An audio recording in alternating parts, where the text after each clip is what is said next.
Assalamualaikum warahmatullahi wabarakatuh. Kami dari kelompok 1 yang beranggotakan Muhammad Edo Firmansyah, Muhammad Ferdianto, dan Nanda Akbar Wijaya akan mempresentasikan tentang anggaran perusahaan.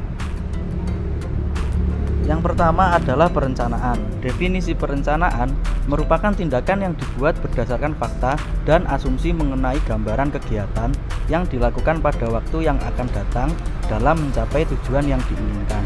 Tujuannya untuk memberikan proses umpan maju atau feed forward agar dapat memberikan petunjuk kepada setiap manajer dalam pengambilan keputusan operasional sehari-hari. Selanjutnya adalah jenis rencana.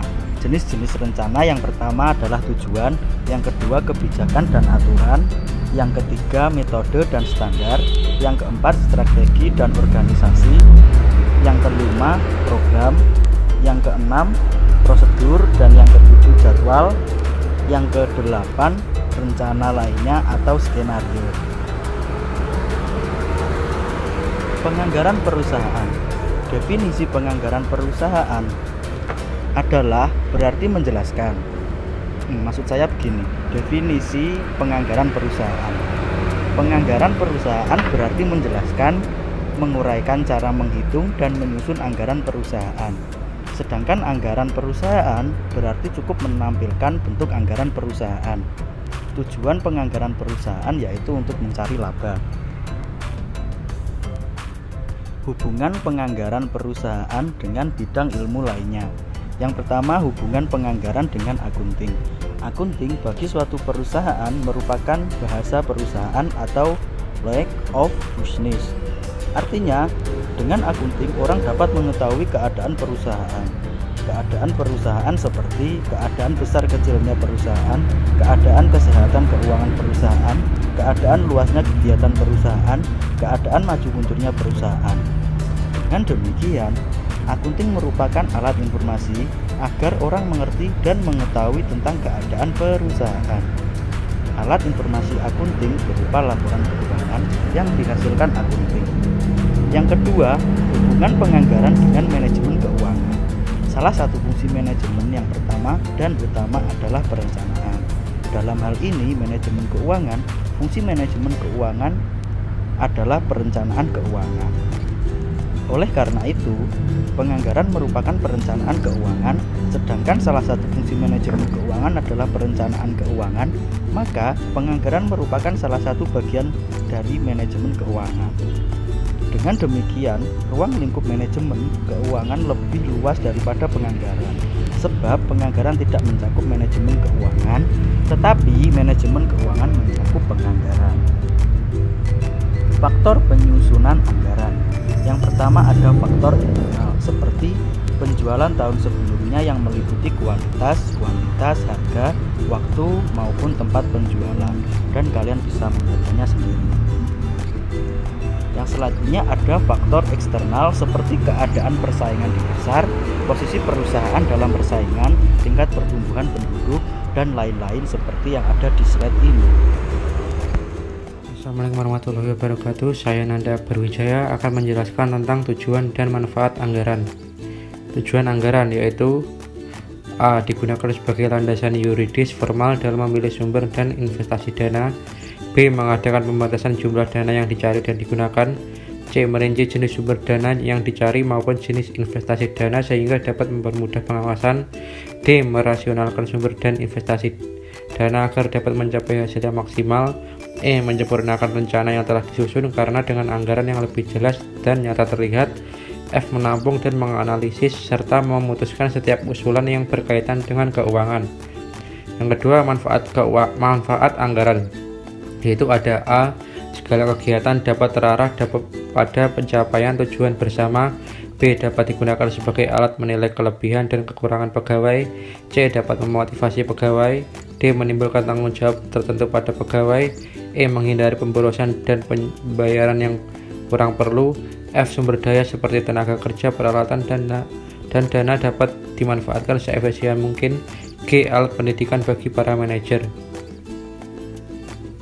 Kelemahan anggaran, yaitu 1. Ada anggaran dibuat berdasarkan taksiran dan anggapan sehingga mengandung unsur ketidakpastian. Yang kedua, menyusun anggaran yang cermat memerlukan waktu, uang, dan tenaga yang tidak sedikit, sehingga tidak semua perusahaan mampu menyusun anggaran secara lengkap atau komprehensif dan akurat.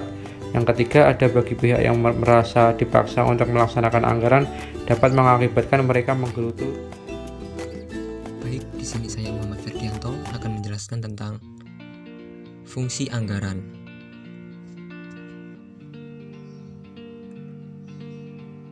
Fungsi anggaran dibagi menjadi 3, yaitu 1. Fungsi perencanaan, 2. Fungsi pelaksanaan, 3. Fungsi pengawasan. Fungsi yang pertama yaitu fungsi perencanaan. Dalam fungsi ini ditetapkan tujuan jangka panjang, tujuan jangka pendek, sasaran yang ingin digunakan, dan sebagainya. Sekaligus dengan adanya rencana, maka aktivitas akan dapat terlaksana dengan baik.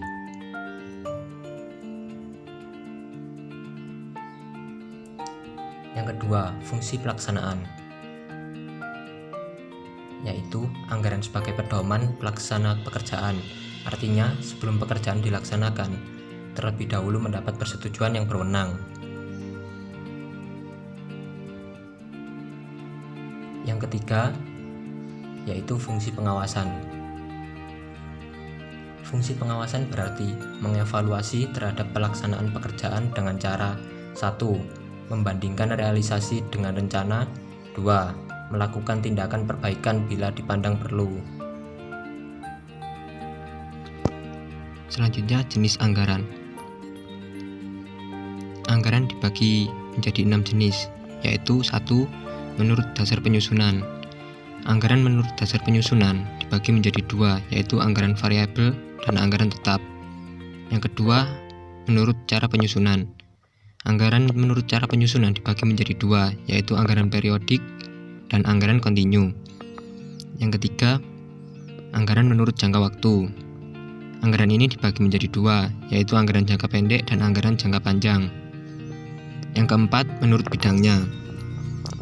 Anggaran ini dibagi menjadi 2, yaitu anggaran operasional dan anggaran keuangan. Yang kelima, anggaran menurut kemampuan menyusun. Anggaran ini dibagi menjadi 2, yaitu anggaran komprehensif dan anggaran parsial.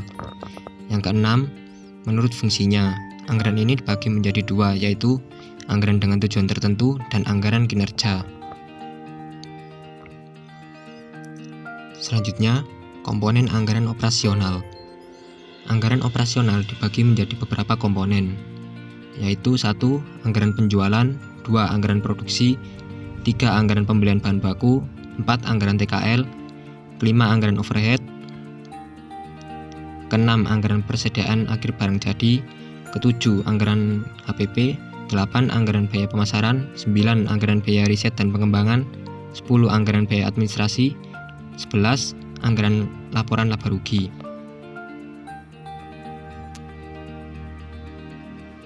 Baik, sekian presentasi dari kami. Kurang lebihnya, kami mohon maaf. Wassalamualaikum warahmatullahi wabarakatuh.